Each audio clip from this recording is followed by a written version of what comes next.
Olá, boa noite a todos.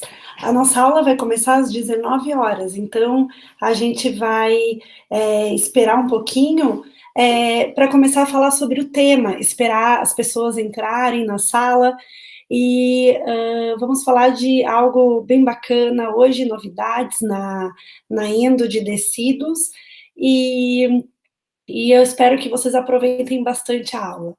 É, a gente vai aguardar um pouquinho, alguns minutinhos ainda, para que todas as pessoas entrem. E, na verdade, o que a gente acaba encontrando, não é, as pessoas às vezes chegam no consultório e perguntam: dente de leite precisa de tratamento de canal? Né? São as dúvidas das pessoas, né? Os pais têm essa dúvida, eles acham que dente de leite às vezes, né, não precisa, né? Então a gente vai explicar mais ou menos todos os assuntos que estão dentro das terapias pulpares, principalmente pulpotomia e pulpectomia. E então vamos aguardar um pouquinho ainda, né, para começar a aula em si. Eu só vou compartilhar a tela aqui, que é do título da aula, que é sobre a endodontia nos dentes descidos, né, que até aflige bebezinhos, né, às vezes que não cuidam, que os pais não cuidam da dentição. Então, eu já atendi crianças muito pequenas, de 2 anos e meio, com cáries muito grandes, então é bem importante que a gente comece na prevenção também. Isso a gente vai abordar na aula de hoje. Deixa eu fechar. E a gente vai começar daqui a alguns minutinhos, tudo bem? Uns 3 minutinhos a gente já está começando a aula. E a gente também vai aceitar perguntas, os que vocês precisarem saber. Final da aula eu vou deixar os meus contatos e a gente vai tentar esclarecer as dúvidas de vocês também. Posso esclarecer via e-mail, via Instagram, via Facebook, o que for, tá bom? E daqui a pouquinho a gente já está começando a aula. Eu me apresento também no horário marcado. Mais uns 2 minutinhos.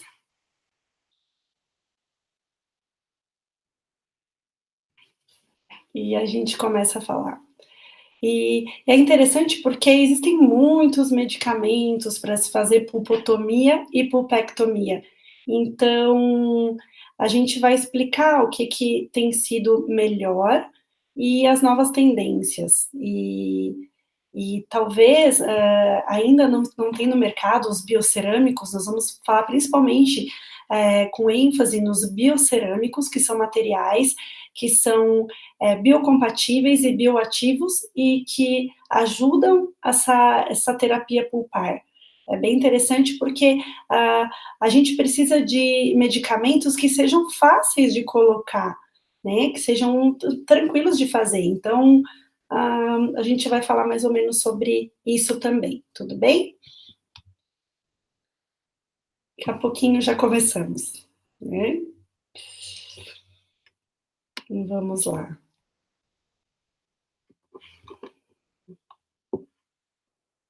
E é um prazer estar aqui conversando com vocês hoje sobre esse assunto, né? Que na verdade evoluiu bastante também a endodontia em dente descido. E eu, como endodontista, vou tentar contribuir um pouquinho com vocês sobre esse tema.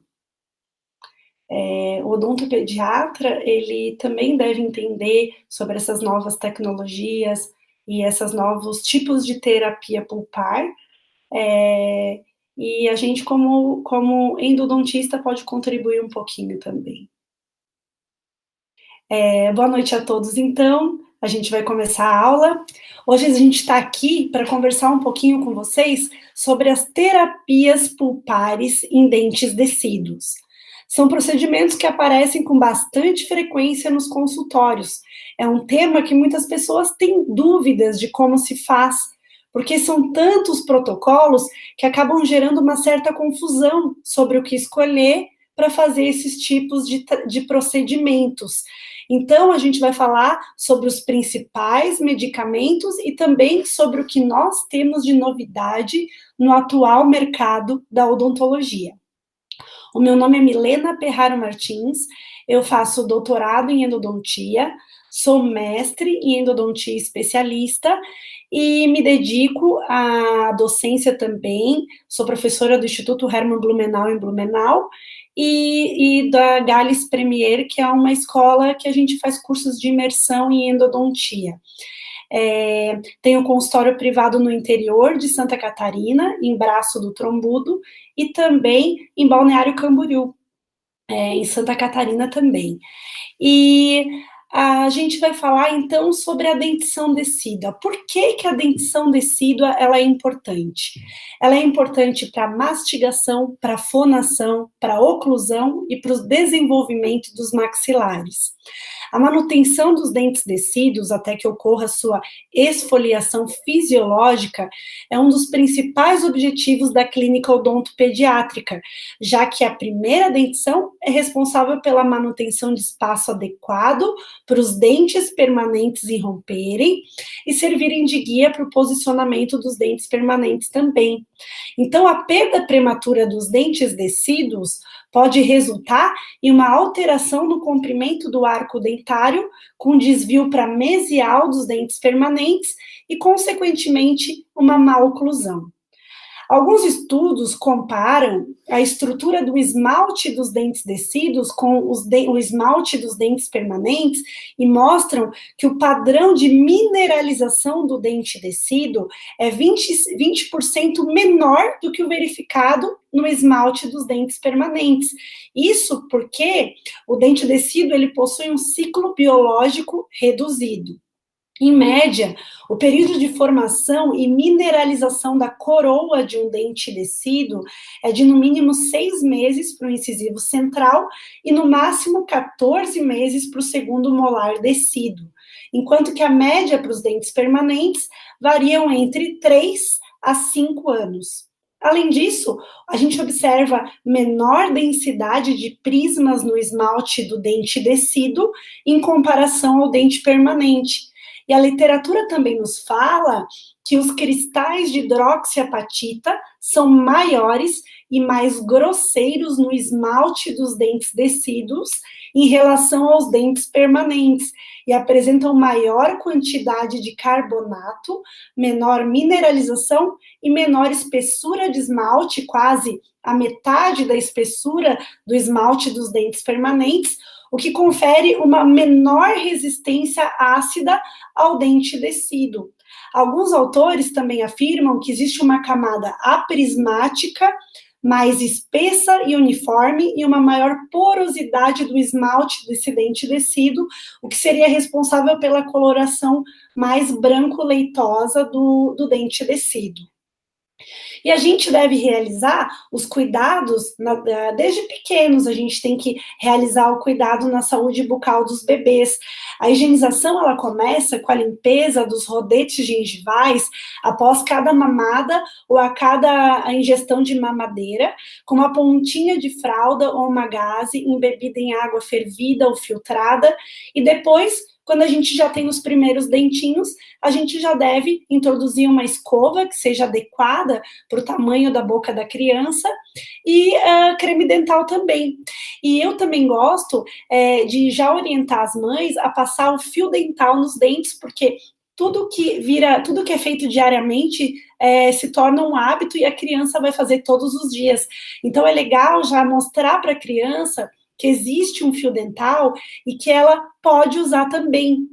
E é legal, assim, sempre as mães ajudarem, os pais que têm que escovar os dentes das crianças. O que eu reparo muito é que as crianças já se acham adultas, crianças de 2 ou 3 anos, e querem escovar sozinhos, mas o ideal é que os pais orientem e expliquem para a criança sobre a importância dos pais escovarem os dentes das crianças. Porque se a gente não escova, a gente pode ter algumas surpresas que eu vou mostrar para vocês, porque assim, ó, às vezes, quando um pai não consegue escovar o dentinho da criança, olha que interessante, ele leva um susto, e agora? A gente tem cárie, como que a gente vai fazer para tratar uma criança dessas? Muitas vezes, os papais querem que a gente já resolva o problema do dente mais grave, só que você pensa que se chega uma criança com um dente assim, com certeza a gente tem que começar pelos dentes mais simples, porque se você já for partir por uma anestesia numa criança, numa primeira consulta, ela dificilmente vai deixar você fazer os outros dentes que ela tem, que são mais simples. Então, mesmo a contragosto dos pais, quando chega no meu consultório um dente extremamente comprometido, que precise de uma terapia pulpar, eu acabo que proponho para os pais assim, papais, vamos tentar tratar os dentes mais simples primeiro, para o seu filho gostar de vir no dentista, porque é um susto numa primeira consulta já fazer um procedimento mais invasivo, né? Então, e outra coisa, assim, e não é fácil você tratar uma criança assim, né, também. Então, o que eu digo para vocês? Que a prevenção é o melhor remédio. Você tratar você prevenir realizando escovação, realizando todos os meios necessários, é muito melhor do que chegar num estado avançado deste jeito. Então, tanto as cáries ou os traumatismos podem causar alterações irreversíveis da polpa dentária e a perda precoce dos dentes. Até no máximo uns 3 anos de idade, aproximadamente, as crianças já possuem todos os dentes descidos, e eles podem permanecer até uns 6 ou 10 anos de idade, dependendo do crescimento da criança.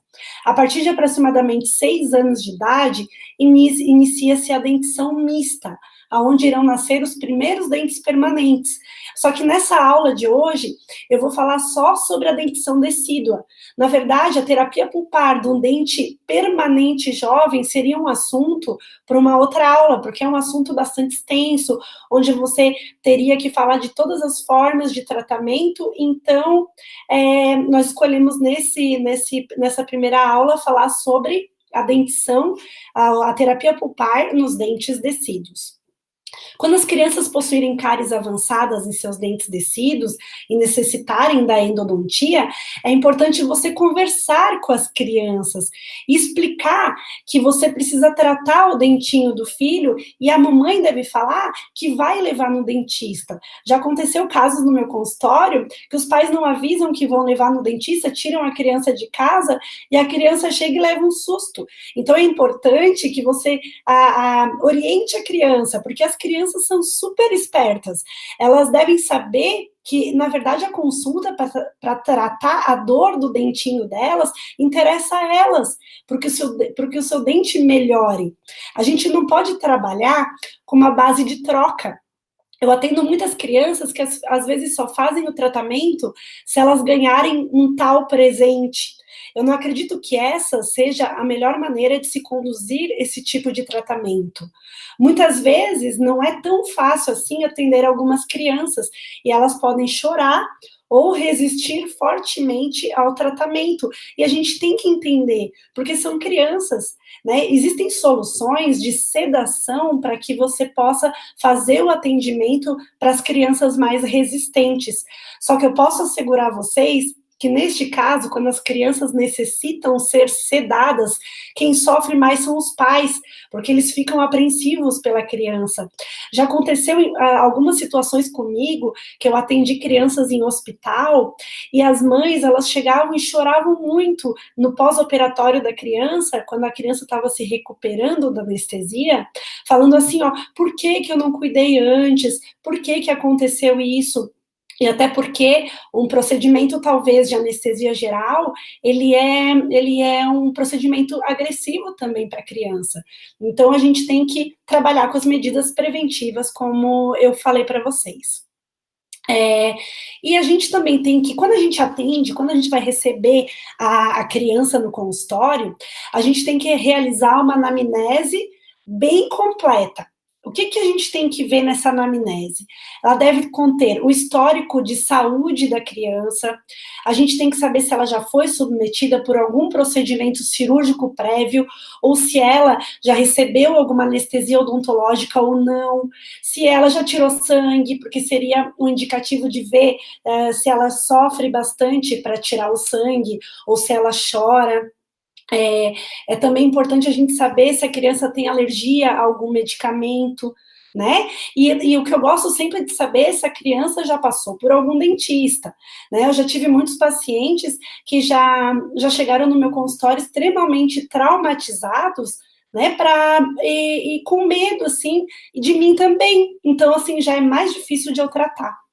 E diante de um quadro de dor de dente em criança, a gente precisa fazer um diagnóstico muito correto para saber de onde vem esse quadro de dor, em qual dente está originando esse quadro de dor. Eu vou mostrar para vocês, por exemplo, aqui uma radiografia, tá? Vamos passar aqui só para a gente compartilhar a telinha. Para a gente ver uma radiografia, por exemplo, aqui. Esse aqui é uma panorâmica de criança. Às vezes, quando a gente precisa fazer um diagnóstico correto, a gente precisa de radiografia, mas os dentes, às vezes, se sobrepõem. As raízes dos dentes, elas podem confundir um pouco o nosso diagnóstico, né? A gente está percebendo do lado direito que nós temos uma panorâmica, né? Então, assim, é importante que se a gente já vai falar um pouquinho sobre as radiografias, tá bom? Então, o primeiro exame é o clínico, que a gente tem que observar o relato da criança ou da mãe frente à sua dor. Então, como eu falei, as radiografias de qualidade também são super importantes para a gente poder fechar um diagnóstico. Às vezes, a criança ela pode se mexer. Então, na hora de a gente fazer a radiografia, a gente pode ter dificuldade.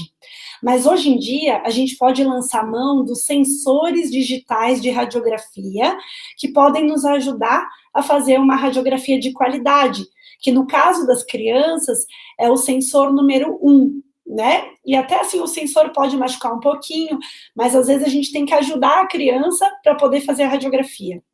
Então, às vezes as radiografias podem ser inconclusivas. Então, a gente se baseia no relato da criança, no relato da mãe e também na radiografia, tudo bem? Outra coisa importante é você não mentir para a criança. A gente não pode mentir. Eu sempre falo a verdade. Então, assim, ó, a gente pode evitar algumas palavras. Por exemplo, você pode evitar palavras como injeção e agulha, né? Eu fico triste quando, às vezes, eu já vi mamães brigarem com os filhos e falarem assim, ó, se você não fizer isso, eu vou levar lá para você levar uma injeção. Isso é muito complicado, porque acaba assustando a criança, e a criança, ela nem sabia que dentista tinha injeção, mas ela acaba aprendendo porque a mamãe falou naquela dia que a mamãe brigou com uma criança, né? E assim, aí isso seria na primeira consulta. E a gente também, o segundo desafio, depois que a gente fez a criança sentar na cadeira, conversamos com a criança, mostramos tudo para ela, é a anestesia. Então, a anestesia, a primeira anestesia que a gente vai ter que aplicar são os anestésicos tópicos. Os anestésicos tópicos, eles são efetivos na superfície dos tecidos, mais ou menos 2 a 3 milímetros de profundidade, para reduzir a dolorosa penetração da agulha na mucosa oral. Vários agentes anestésicos estão disponíveis em gel, soluções, pomadas, aerosóis. Eu uso o gelzinho de anestesia. Então, primeiramente, a gente tem que secar a região que a gente vai aplicar e a gente coloca um pouco de anestésico num cotonete e aplica durante 2 minutos nessa região onde a gente vai fazer a infiltração do anestésico. Esse anestésico tópico, ele pode ajudar a minimizar o desconforto causado durante a administração da anestesia local. As agulhas, elas não devem ser dobradas quando você vai aplicar, ou elas totalmente inseridas nas mucosas, nos tecidos, de modo que apenas o canhão da agulha fique exposto, porque para a gente tem que evitar fratura. Cuidado com as crianças empurrarem a carpule, porque assim, ó, às vezes elas sentem a agulha e elas têm aquele ato de empurrar o profissional. Então, isso é ruim porque pode machucar ela, pode machucar sua secretária e pode machucar você mesmo, o cirurgião dentista também. Então, o que às vezes eu peço para as crianças é elas fecharem o olhinho, e porque pode respingar uma aguinha, ou você pode falar para elas. O que eu gosto também, às vezes, é colocar o refletor bem no olho dela, porque daí, com a claridade, ela vai fechar o olho. Porque essa claridade, ela incomoda um pouquinho, dá um pouquinho de sensibilidade nos olhos delas, e elas acabam fechando o olhinho. Então, são algumas técnicas que você pode fazer para tentar amenizar um pouco essa situação da anestesia. Os anestésicos, daí, enfim, essa é a anestesia tópica. Os anestésicos que a gente pode usar para realizar um tratamento de canal em crianças pode ser a lidocaína 2% com epinefrina 1 para 100 mil, a mepivacaína 2% com epinefrina de 1 para 100 mil, ou a articaína 4% de 1 para 100 mil. Asseguro para vocês que eu nunca tive nenhum problema com esses tipos de anestésicos na endodontia. Logo após que você aplicou o anestésico, você já deve explicar para a criança que ela tem que ela vai começar a sentir uma sensação esquisita, porque eu já dei muitas vezes anestesias em crianças que elas começam a chorar quando elas não sentem mais a boca. Então a gente tem que explicar para as crianças que tudo isso vai voltar ao normal. É importante a gente sempre dizer isso, porque senão elas vão chorar porque elas não entendem aquilo que está acontecendo. E a gente sempre tem que explicar para a mamãe, ficar atenta quando a criança chega em casa, para não ficar mordendo a bochecha, porque ela está anestesiada, ela pode fazer alguma úlcera dentro da boca, né?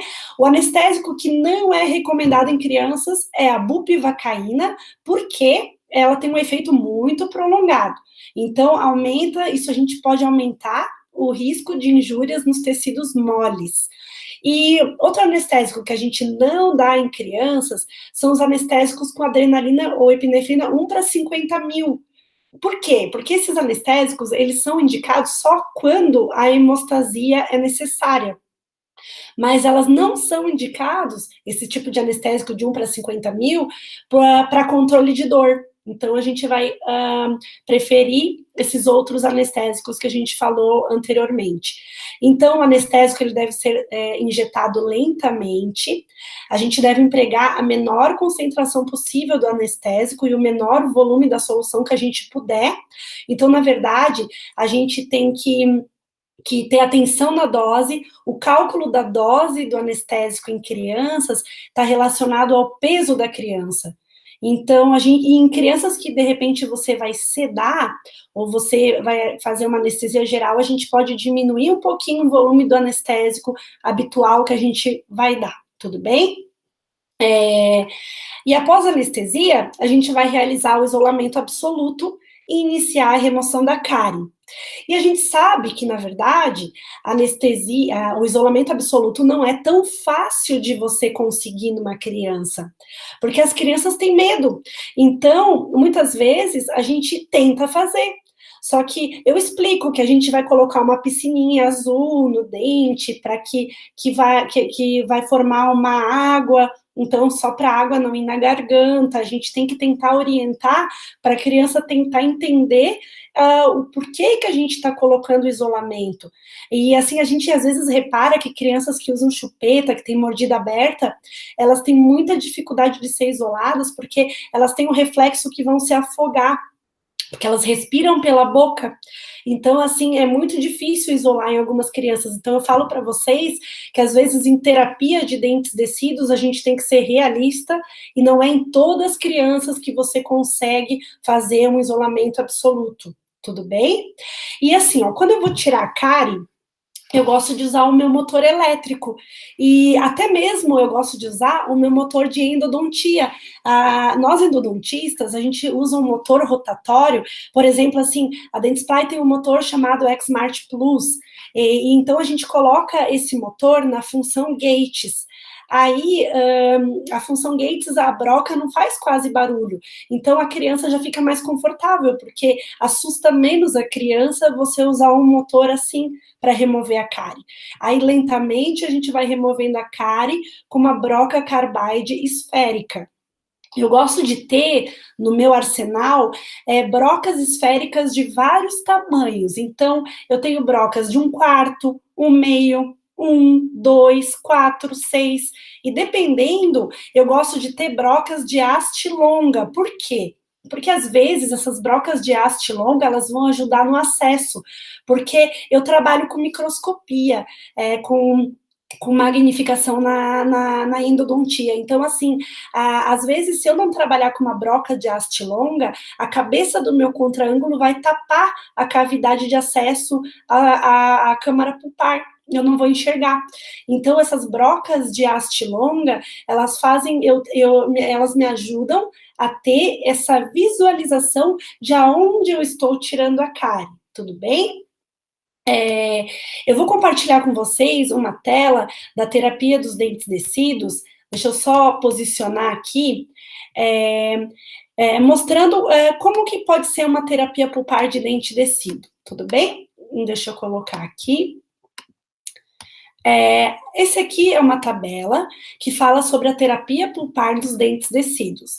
A gente vai fazer um exame clínico e um radiográfico. Então, a gente faz um tratamento radical quando a polpa estiver necrosada, então, obrigatoriamente, eu vou ter que fazer um tratamento endodôntico.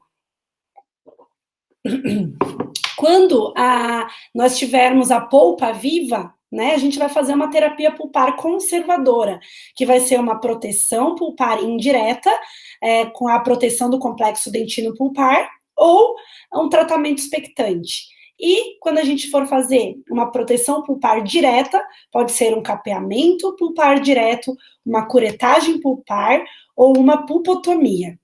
Nesse caso, nessa aula, nós vamos falar sobre a pulpotomia e a pulpectomia, tudo bem? E a gente vai compartilhar uma outra tela aqui também com vocês, para saber quando que eu vou fazer uma pulpotomia e uma pulpectomia. Lembram que eu falei que a gente vai tirar a cárie, né? Nós vamos anestesiar e tirar a cárie. Remoção de todo o tecido cariado. Então, deixa eu só pegar aqui uma tela para compartilhar também. Então, assim, ó, essa tabela é para a gente ver. Por exemplo, o que favorece um tratamento conservador? Quando a gente tem uma coloração vermelho vivo do sangramento da polpa, favorece eu fazer uma pulpotomia. E quando eu tenho um sangramento escuro ou claro, aí eu vou fazer uma pulpectomia. Quando eu tenho um tecido pulpar, a consistência do tecido pulpar é resistente ao corte, eu vou fazer uma pulpotomia. Quando eu tenho um tecido pulpar liquefeito ou fibroso, eu vou fazer um tratamento radical, uma pulpectomia.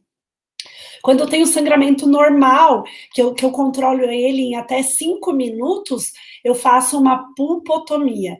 E quando o sangramento é ausente ou abundante, e eu demoro para tentar controlar, leva mais de 5 minutos para eu tentar controlar o sangramento, eu vou fazer uma pulpectomia, tudo bem?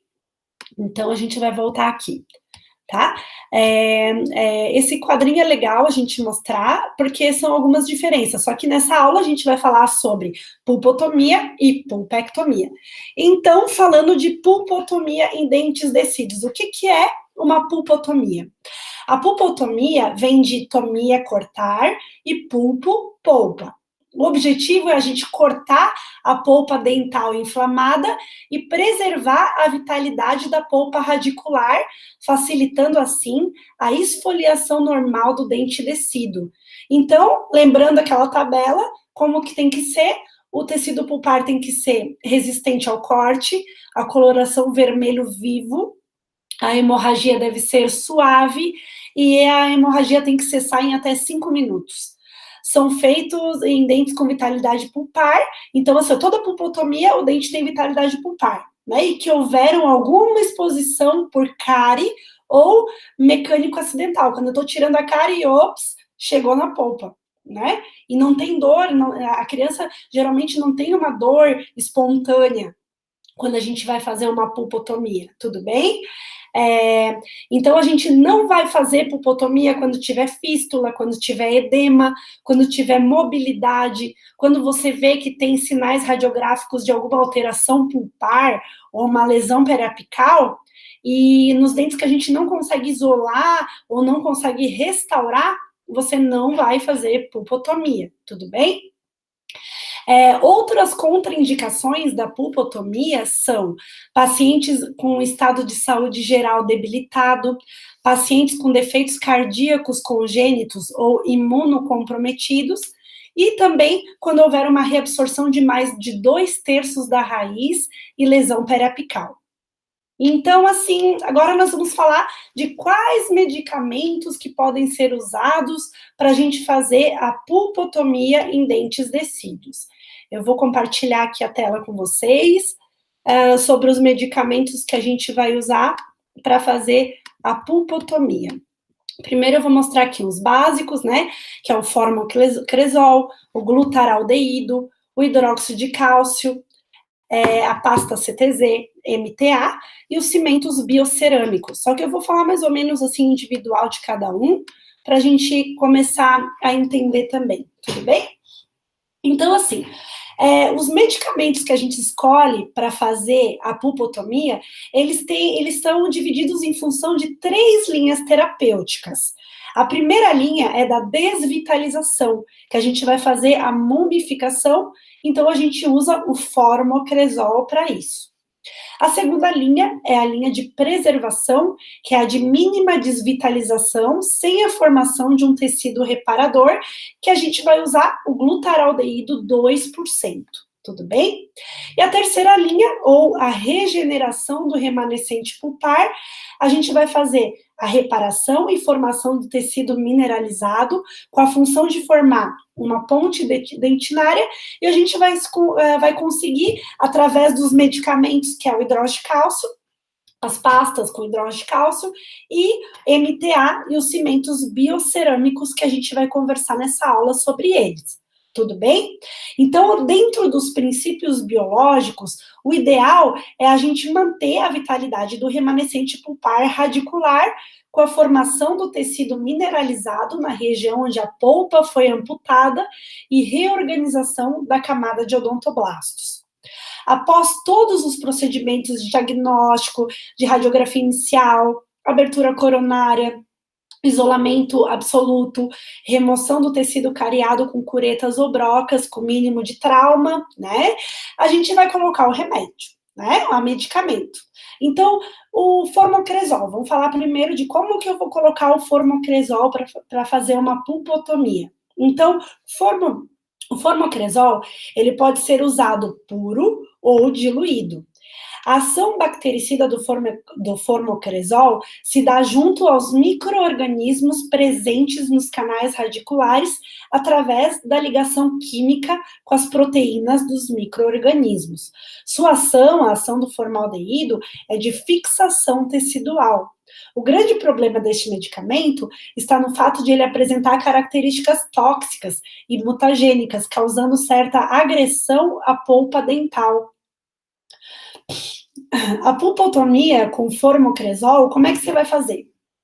A gente vai controlar a hemostasia, então, primeiro controlar, e a gente vai pegar uma bolinha de algodão, colocar o formocresol sem excesso na bolinha de algodão e deixar na câmara pulpar durante 5 a 7 minutos. Aí depois você retira essa bolinha de algodão e coloca sobre a polpa radicular o cimento de óxido de zinco eugenol e restaura o dente depois. É assim que você faz, tudo bem? Então é assim que usa o formocresol. Para você usar o glutaraldeído, é bem parecido. Na verdade, é como um substituto do formocresol, né? Só que ele fixa seus tecidos superficialmente, limitando a penetração na polpa e mantendo a vitalidade pulpar. Alguns estudos falam que, clinicamente, as porcentagens de sucesso de pulpotomias com glutaraldeído não são melhores do que as obtidas com formocresol. Então, assim, você vai usar da mesma forma. Você vai colocar glutaraldeído 2% numa bolinha de algodão, vai deixar aproximadamente 5 a 7 minutos, aí você retira, né, coloca sobre a polpa radicular o óxido de zincogenol e restaura o dente, tudo bem? Terceiro medicamento, hidróxido de cálcio. O hidróxido de cálcio você pode, o uso em dentes descidos do hidróxido de cálcio é bastante controverso. Ele pode ser usado em sessão única ou em 2 sessões. Quando você usa em 2 sessões, o que você vai fazer? Você vai remover a polpa coronária, obter a hemostasia, aplicar uma bolinha de algodão na câmara pulpar embebida com otosporin e deixar de 48 a 72 horas no dente fechado com curativo provisório. Tudo bem? A irrigação em dentes com pulpotomia sempre devem ser feitas com soro fisiológico. Tudo bem? E aí na técnica, quando você faz imediata, né, em uma sessão só, você vai recobrir essa polpa com hidróxido de cálcio e restaurar o dente final, tudo bem? Então, assim, só que antes, quando tu faz em uma sessão só, você pode colocar também o otosporin, se você quiser, de 5 a 10 minutos, com uma bolinha embebida em otosporin. Tudo bem? Então, como que é essa pasta de hidróxido de cálcio que você vai colocar para a pulpotomia? Que eu falei que era colocar, né? Você vai pegar a pasta de hidróxido de cálcio PA e ela deve ser manipulada em uma placa de vidro com água destilada, soro fisiológico ou propilenoglicol até ela se tornar espessa. Depois, essa pasta você vai levar na câmara pulpar e pressiona de uma forma suave sobre o remanescente radicular com as bolinhas de algodão esterilizadas, promovendo o contato do material com a polpa. Então, a gente também pode pôr, se quiser, o cimento de hidróxido de cálcio, que é aquele hidrocê, e depois fazer a restauração. A minha preferência em crianças é usar adesivo autocondicionante e a resina book film. Eu tenho achado muito legal trabalhar com resina book film em criança, porque às vezes a gente precisa trabalhar com rapidez, né? O odontopediatra ou a pessoa que faz endodontia em dente descido tem que ser um pouco ninja, porque a gente tem que fazer os procedimentos também com um pouquinho de agilidade. E a microscopia operatória me ajuda nisso, porque olhando com o microscópio, esse ambiente, a gente consegue olhar onde é que está o problema e você consegue fazer tudo super certinho. Entenderam?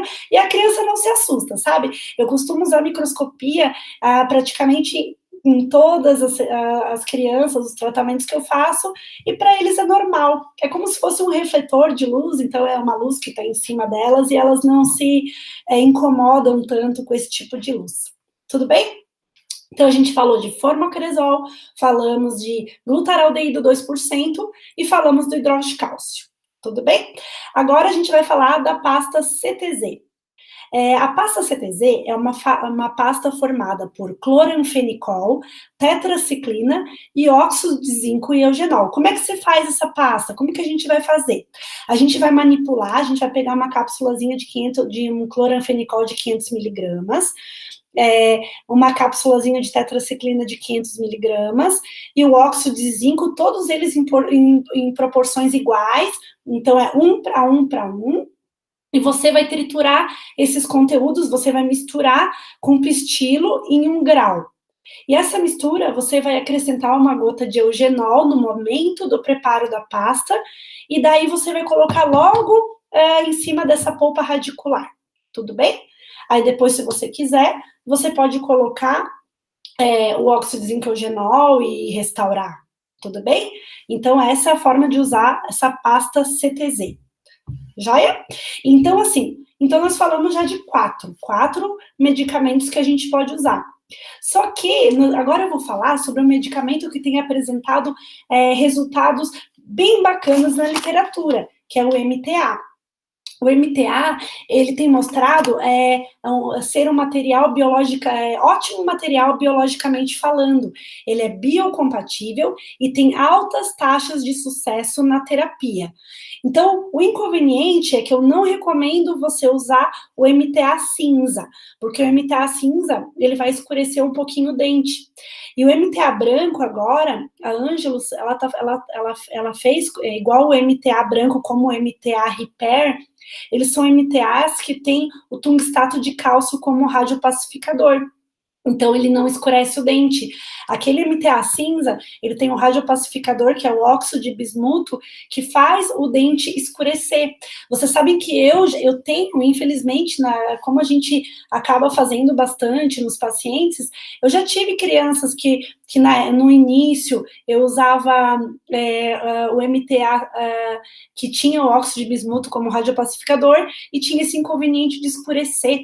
Só que, graças a Deus, esse problema foi solucionado com agora, no novo MTA, esse tungstato de cálcio como radiopacificador. Então, são materiais bem bacanas. E outro material também que você pode usar para pulpotomia é um cimento biocerâmico, que também é usado para fazer pulpotomia e a base também de materiais que são bioativos e biocompatíveis, que é o cimento da Sino, tudo bem? E agora eu vou mostrar para vocês um material bem novo que surgiu, que na verdade nem foi lançado ainda. Então, nós estamos trazendo de primeira mão para vocês, tudo bem? São os materiais biocerâmicos que estão sendo usados para pulpotomia. Na verdade, o MTA também é um cimento biocerâmico, só que esse material vai ser lançado como um material específico para usar em pulpotomia de dentes descidos. Então, os materiais biocerâmicos, eles são bioativos, biocompatíveis e precisam da umidade dos túbulos dentinários para tomar presa.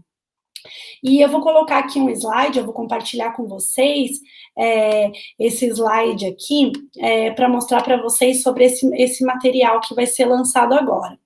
Ó, em breve a Angelus está lançando esse material que chama-se Biocepulpo, que é um cimento à base de silicato de cálcio, aluminato tricálcico, hidróxido de cálcio, óxido de zircônio, fluoreto de cálcio, dióxido de silício e óxido de ferro.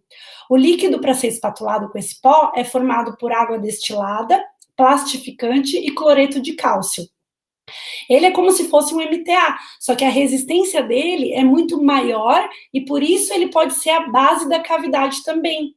Ele é um material hidráulico também, então ele precisa da umidade, só que a umidade, ela vai ser da própria polpa radicular que estará ali, que estaremos fazendo recobrimento direto e que vem também dos canalículos dentinários. Então, a gente não precisa deixar a umidade, a gente pode secar bem a cavidade pulpar, porque essa umidade ela vai vir do próprio ambiente.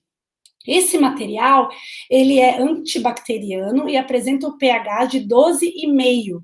Ele vem em 10 conjuntos de pó líquido nessa embalagem e você tem que misturar uma dose de pó para 3 gotas de líquido. É importante que você faça de uma forma correta.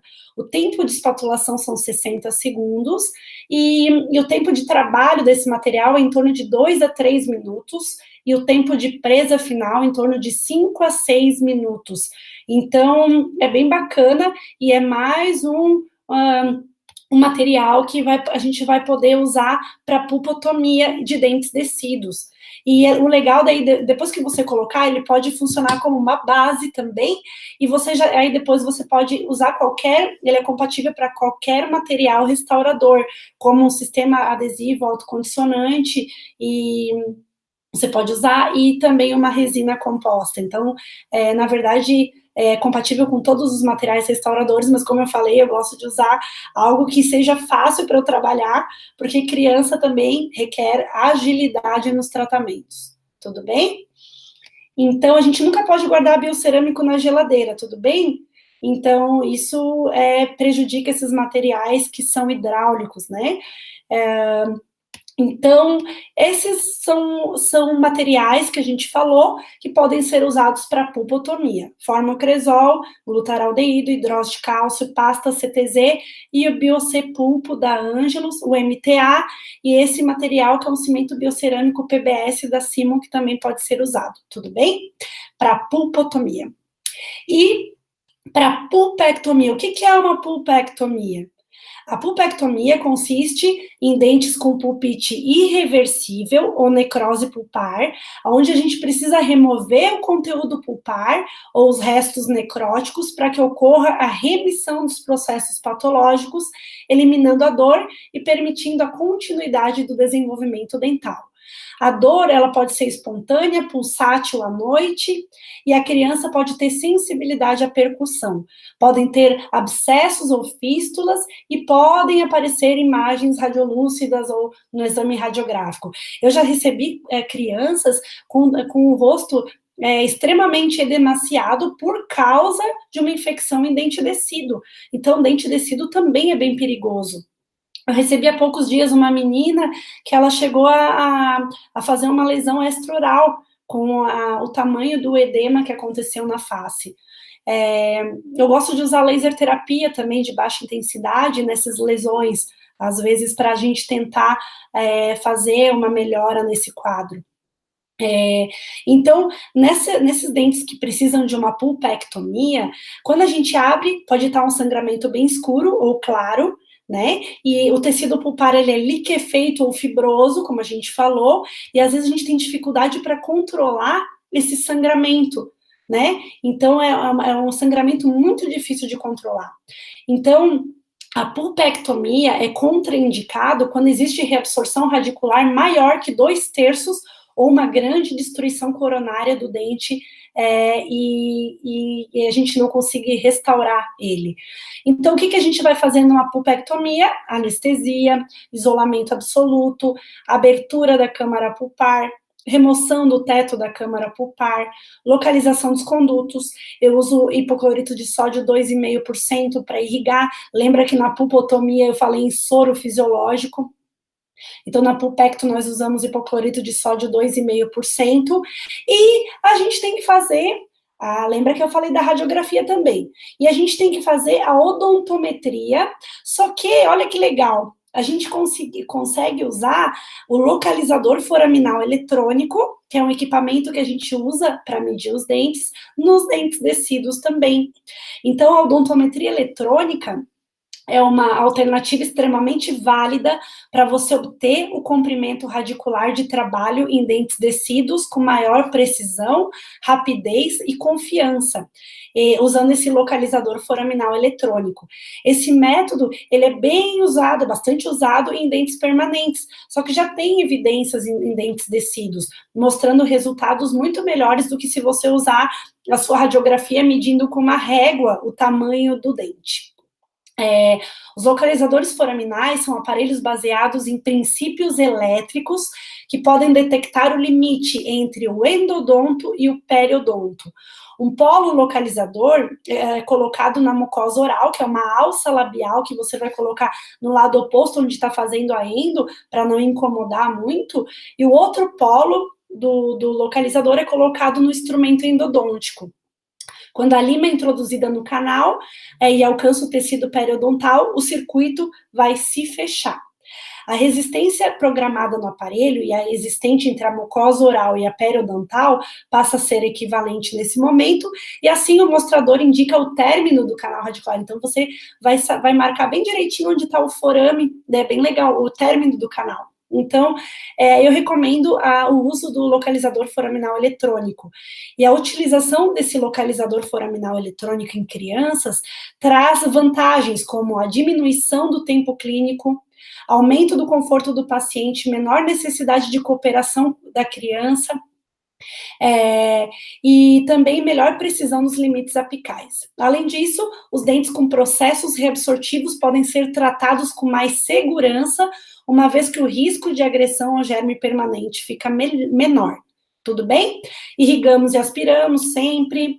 E a gente vai preparar não com lima manual, a gente vai preparar com limas rotatórias. Então, para molares, a gente vai usar um tip de 30 a 35, dá para usar limas com taper 03, 04, e incisivos a gente vai usar os últimos instrumentos com tip de 50. Então, é bem legal. E atualmente a mecanização do preparo do canal radicular também é uma realidade em dentes descidos, porque você vai diminuir o estresse do procedimento. Então, por isso que é bacana. E hoje em dia a gente tem limas de níquel titânio, que elas são bem flexíveis. A gente trabalha com limas de comprimento de 21 milímetros para colocar, e até o próprio contraângulo do motor, às vezes, já tem cabeça pediátrica, e aí é mais fácil de levar na boquinha da criança. Então, em odontopediatria, a única coisa que é contraindicada é um alargamento da porção apical, porque a gente não vai usar um material sólido, obturador, como a Guta Percha, e sim a gente vai usar uma pasta obturadora. Então, a gente deve levar em conta essas peculiaridades da endodontia em dente descido. Outra coisa é o bisel da risólise no terço apical dos dentes descidos.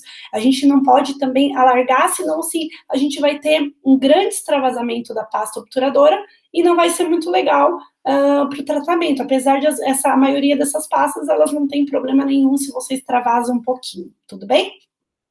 Aí, o que eu gosto de fazer? Eu gosto de usar a Capillary Tips para tirar o excesso da umidade dentro dos canais, e depois eu uso o cone de papel estéreo, que já vem num pacotinho esterilizado, que são em cell pack, aí você já usa para secar o canal, tudo bem? Aí, se a gente for fazer em 2 sessões, você vai usar o EDTA antes de usar o hidróxido de cálcio. E se você vai fazer em sessão única, você também vai fazer o EDTA. Então, você vai deixar o EDTA mais ou menos 3 minutos dentro do canal, ou se você for usar uma potencialização, você deixa o MTA 1 minuto e potencializar com inserto de ultrassom. Tudo bem? E o que eu vou obturar? O que eu vou usar para obturar os dentes descidos? Primeira coisa que a gente vai usar para obturar pode ser a pasta iodoformada. O que é essa pasta? Você vai colocar o iodoformio e o óxido de zincogenol. E você vai introduzindo, você vai misturar esses dois, né? E fazer uma pasta com água destilada ou soro, e você vai introduzir com o auxílio de uma lima, que ela deve girar no sentido horário e puxar para que o material seja depositado no interior do canal. Para dentes anteriores, você pode até usar uma lentulo, mas assim, a gente tem que tomar cuidado com a lentulo também.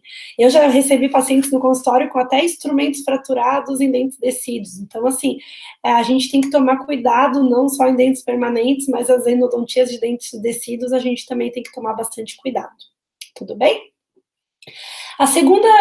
O segundo medicamento que a gente pode usar para obturação de dente descido é você colocar o hidróxido de cálcio, propilenoglicol e espessar com óxido de zinco. Então, você vai misturar esses 3 componentes com óxido de zinco e introduzir nos canais também com uma lima ou incisivos centrais superiores ou caninos.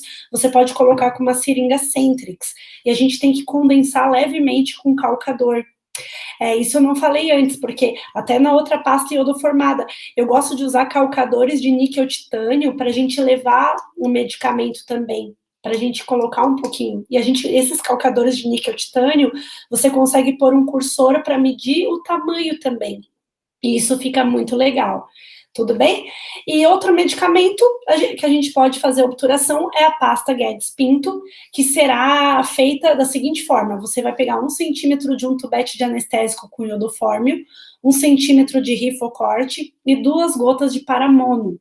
A pasta ela vai ser manipulada numa placa de vidro, tendo seus componentes associados, até que você misture e faça uma completa homogeneização. Aí a gente introduz no canal com uma lima, também pode ser, tá? Para levar o material, essa lima no sentido horário e puxar para que o material fique dentro do canal, tudo bem? E essas são 3 materiais que comumente são usados para endodontia de descidos. Agora, eu vou mostrar para vocês um novo material usado para pulpectomia em dentes descidos, que vai ser lançado também, que eu vou compartilhar a tela com vocês aqui. Deixa eu compartilhar aqui, ok. Que é um cimento que é o Biocê Pulpecto, que é um cimento que já vem pronto, que você só faz toda a remoção de cárie, anestesia e tudo mais, todos os procedimentos que a gente falou anteriores, e é uma pasta que já vem pronta, vem umas agulhinhas e você injeta dentro do canal. Então, é um cimento, é uma pasta reabsorvível biocerâmica, que tenha, só um pouquinho, deixa eu só arrumar aqui, que ela tem a composição que é o silicato de cálcio, laminato de cálcio, óxido de cálcio, resina base, tungstato de cálcio e óxido de titânio. E ela é legal porque é uma pasta que pode ser aplicada diretamente no canal radicular, você não precisa misturar nada. E em dentes descidos, desculpa o errinho, vai acontecer essa reabsorção dessa pasta simultaneamente à reabsorção fisiológica da raiz. Então, é bem legal, é um material diferente que vai ser lançado ainda no mercado, tudo bem? Então, vocês já estão conhecendo esses materiais. Então, você tem que secar, mas você não pode deixar úmido o canal, porque a umidade ela vai vir dos canalículos dentinários, e até porque os próprios dentes descidos às vezes já sofrem esse processo de reabsorção fisiológica, então já tem uma certa umidade que vem do dente. Então você pode secar com um conezinho de papel e colocar esse produto com uma seringuinha dentro dos canais. Então, eu também falo para vocês que o microscópio me ajuda muito a fazer esse tipo de inserção desse material, porque a gente acaba que controla o que a gente está fazendo, tudo bem? Então, é um material que ele é bioativo, tem o pH mais ou menos de 12, né? Ele é radiopaco e você aplica direto dentro dos canais. Então, assim, a gente falou de alguns materiais para obturação, então, todos esses materiais, você deve, ou uma pulpotomia, ou a pulpecto, você tem sempre que fazer um controle, uma preservação clínica e radiográfica do paciente, de uma semana, 15 dias, um mês, 3 meses, 6 meses, 12 meses, né? É importante sempre olhar se está tudo ok, tudo bem? E assim, existem outras pastas também, que são pastas com hidróxido de cálcio e iodoformio, que também podem ser usadas para pulpectomia, mas a gente já falou das básicas, né? Essas pastas de iodoformio e hidróxido de cálcio têm nome, elas têm um veículo que é o óleo de silicone, então só podem ser a Vitapex e a Feapex, que são pastas que também podem ser usadas.